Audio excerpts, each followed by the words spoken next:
Imagine a city so advanced that it possessed magnificent palaces, incredible engineering, and immense wealth. Pause. A civilization said to be centuries ahead of its time. Then, in a single day and night of misfortune, it vanished beneath the ocean, leaving absolutely no trace. Was Atlantis only a legend invented by an ancient philosopher? Or could the greatest civilization in history still lie hidden beneath the sea, waiting to be discovered? For more than 2,300 years, explorers, scientists, and treasure hunters have searched for the truth. They have risked fortunes, crossed oceans, and dedicated entire lifetimes to chasing a ghost. Tonight, we uncover the secrets of the world's ultimate cold case. For thousands of years, humanity has been absolutely obsessed with Atlantis. Hollywood movies depict it as a high-tech underwater kingdom. Best-selling books paint it as a utopian paradise. Multi-million-dollar expeditions equipped with the latest deep-sea technology have mapped the ocean floor searching for it. Yet, despite centuries of searching, no one has ever proven where Atlantis was, or if it truly existed. Some believe it was a real, thriving empire destroyed by an apocalyptic natural disaster, a warning from the Earth itself. Others insist it was nothing more than a fictional story, a political allegory meant to teach a moral lesson about human pride and the corruption of power. But what if the truth lies somewhere in the middle? What if a grain of historical reality was blown up into an immortal myth? To find out, we must travel back more than 2,000 years to ancient Greece, to the sun-drenched courtyards of Athens, where the story of Atlantis first appeared in written human history. Tonight, we uncover the secrets of the world's ultimate cold case. Around 360 BC, the legendary Greek philosopher Plato, wrote two famous dialogues called Timaeus, and Critias, In these writings, he dropped a bombshell.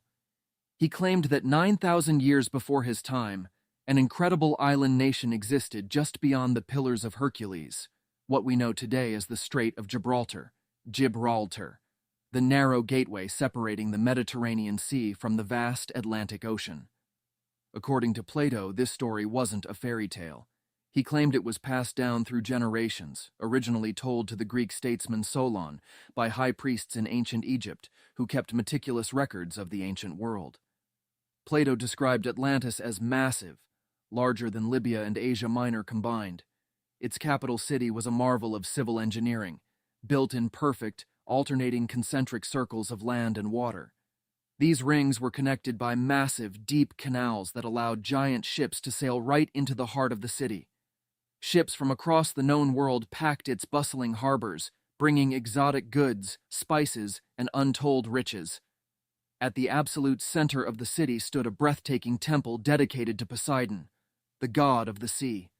Its walls were stripped with gold, coated in silver, and crowned with a mysterious glowing red metal called orichalcum, or e-calcum, a material second in value only to gold itself. Atlantis wasn't just a city. It was the absolute height of human civilization, a paradise of abundant resources, lush forests, and advanced technology. But Atlantis wasn't just peaceful and beautiful. It was an aggressive, terrifying global superpower. It possessed one of the strongest navies on Earth, controlling thousands of warships and governing vast territories across the Atlantic Ocean, parts of Europe and North Africa. The Atlanteans mastered agriculture, architecture, and science. They built complex irrigation systems, carved mountains into fortresses, and engineered weapons ahead of their time. They were prosperous beyond imagination, ruled by 10 semi-divine kings descended from Poseidon himself. But wealth brought pride. Unlimited power brought deep corruption. Plato wrote that as the divine bloodline of the Atlanteans became diluted with human traits, they became greedy, cruel, and power-hungry. They lost sight of the gods and turned their eyes toward conquest. They launched a massive, unprovoked military campaign to enslave the rest of the Mediterranean. Empire after empire fell to their ruthless advance, until only one force stood against them, a coalition led by ancient Athens. Against all odds, the outnumbered, outgunned Athenians fought back with unmatched bravery and miraculously defeated the Atlantean superpower, liberating the enslaved nations. But the true tragedy was yet to come. The gods were watching, and judgment was about to be delivered. Immediately after the war ended, nature unleashed absolute hell. The sky turned black. Violent apocalyptic earthquakes shook the very foundation of the island. Volcanoes erupted, tearing the earth open, and massive, towering floods followed. Plato described it perfectly. In a single day and night of misfortune, the island of Atlantis vanished beneath the waves. Just like that, its location was lost. Its people disappeared. Its grand palaces, golden temples, and advanced technology were swallowed by the ocean, leaving behind only a sea of impassable mud that blocked sailors from venturing into the Atlantic. Its memory survived only through whispered stories around ancient campfires. For 2 millennia, those exact words have driven explorers, sailors, and historians completely obsessed. They ask the same question: how could something so massive just disappear? Could a story this vivid, this specific, be pure fiction? Many modern historians and geologists believe Plato didn't just invent it out of thin air. Instead, he may have based his story on a real historical nightmare that shook the ancient Mediterranean to its core. Around 1600 BC, roughly 1,000 years before Plato, a colossal volcanic eruption devastated the island of Santorini, Santorini, in the Aegean Sea. It was one of the largest volcanic explosions in recorded human history, bursting with the force of hundreds of atomic bombs.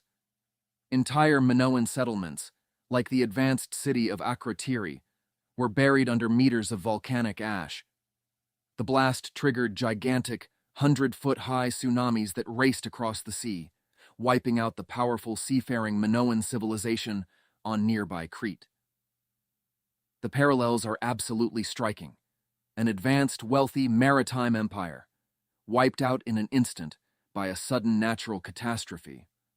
Slight pause, building a plot twist. Yet, there's a massive catch. Santorini is in the Mediterranean, not out past the Strait of Gibraltar, where Plato clearly stated Atlantis was. Furthermore, the timeline is off by thousands of years. This geographic and historical mismatch has kept the debate burning for centuries.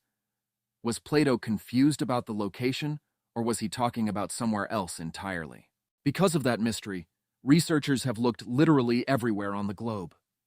Some believe Atlantis lies exactly where Plato said, beneath the Atlantic Ocean, perhaps near the Azores Islands, pointing to underwater rock formations that look like ancient walls.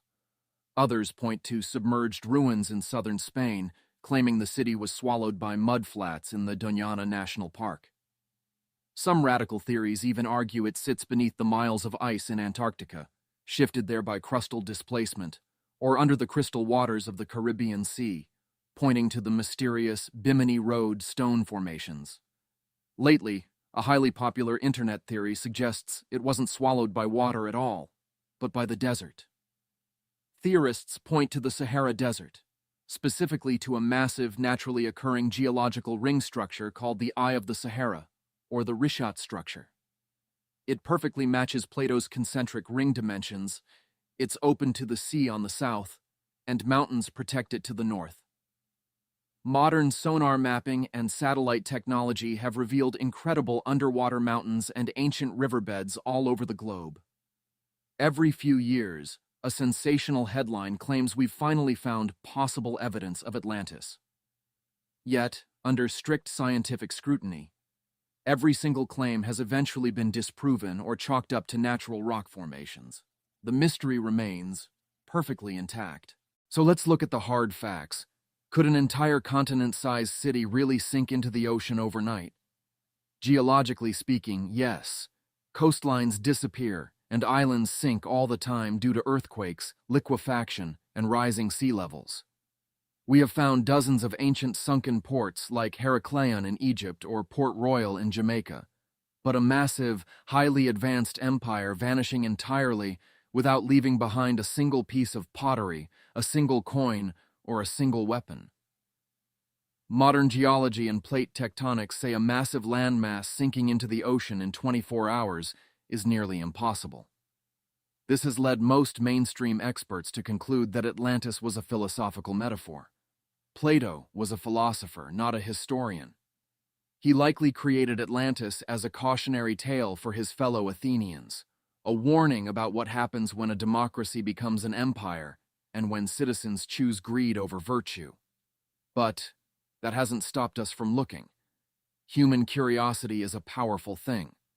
Today, equipped with autonomous deep-sea robots, satellite tracking, and advanced sonar, we are exploring underwater trenches that were once completely unreachable. We keep searching because the human spirit refuses to believe that such a magnificent story could just be a lie. So what was Atlantis? A real superpower erased by the unforgiving forces of Mother Nature? A distorted history inspired by the catastrophic volcanic eruption of Santorini? Or simply the greatest piece of philosophical fiction ever written? More than 2,300 years later, the ocean keeps its secrets well, and the mystery remains completely unsolved. And maybe that's exactly why we keep looking. Because until it's found, its story reminds us of our own fragility. It reminds us that even the greatest civilizations can fall, and that the past still hides its most incredible secrets deep beneath the waves. If you enjoyed this journey into history's greatest secrets, make sure to hit that subscribe button for Forgotten Mysteries. Smash the like button and drop a comment below with your personal theory. Where do you think the lost city of Atlantis is? Is it in the Atlantic, the Sahara, or just in Plato's imagination? Thanks for watching, and we'll see you next time.